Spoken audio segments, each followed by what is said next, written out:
Let's be real. Have you ever set a huge, ambitious goal for yourself only to run out of steam after a couple of weeks? We've all been there. Well, what if I told you the secret to getting incredible results wasn't about massive, heroic effort, but about making tiny, almost invisible changes? Okay, let's dive right into this explainer on James Clear's incredible book, Atomic Habits. I mean, it's a question we've all asked ourselves, right? You start a new diet, a new workout routine, whatever it is, you're full of motivation. But somewhere along the line, you fall off track. It's so frustrating, and it's easy to think, what's wrong with me? But what if the problem isn't you at all? What if it's just your approach? This right here, this graph explains so much. It's called the Valley of Disappointment. See, we think our progress should look like that straight line, going steadily up. But in reality, real progress works more like compound interest. It's slow at first, so slow that it feels like nothing's happening. And that gap between what we expect and what's really going on is where most of us give up. We're in the valley and we quit right before the results are about to explode. And that's where we get to the core beautiful idea of this book. Just focus on getting 1% better every single day. 1%. It sounds like nothing, right?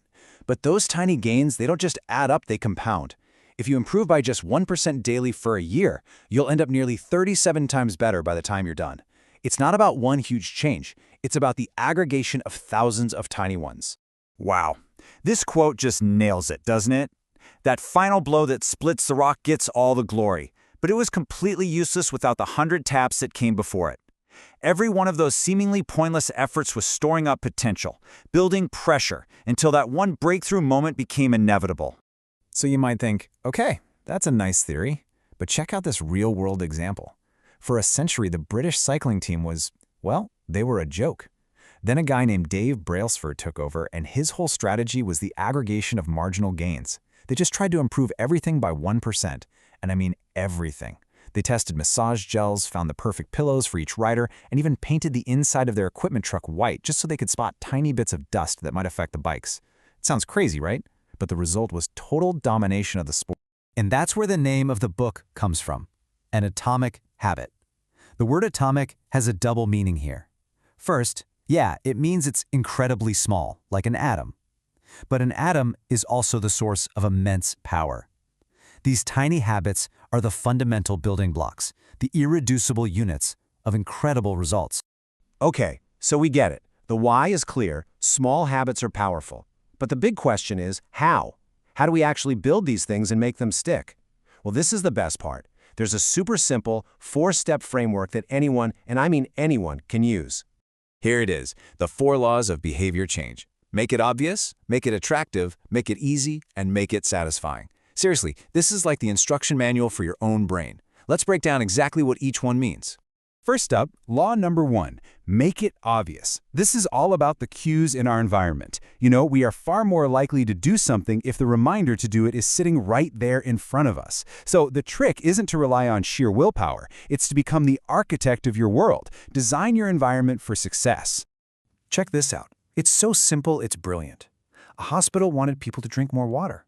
They didn't run a big drink water campaign. They didn't lecture anybody. All they did was put bottles of water in more places around the cafeteria. And guess what? Water sales shot up by almost 26%. They didn't change the people, they just changed the environment and made the good choice the obvious choice. All right, on to the second law. Make it attractive. Our brains are basically dopamine-seeking missiles. The more appealing something is, the more we're going to want to do it. We can totally hack this system by pairing something we want to do with something we need to do. This is called temptation bundling. And here's a perfect example. ABC had a whole block of hit shows on Thursday nights, right? So they branded the whole thing TGIT, Thank God It's Thursday. And their ads showed people kicking back with popcorn and red wine. They bundled what they wanted you to do, watch their shows, with things you already wanted to do, relax and have a treat at the end of the week. Genius! Okay, law number 3, and this one is huge. Make it easy.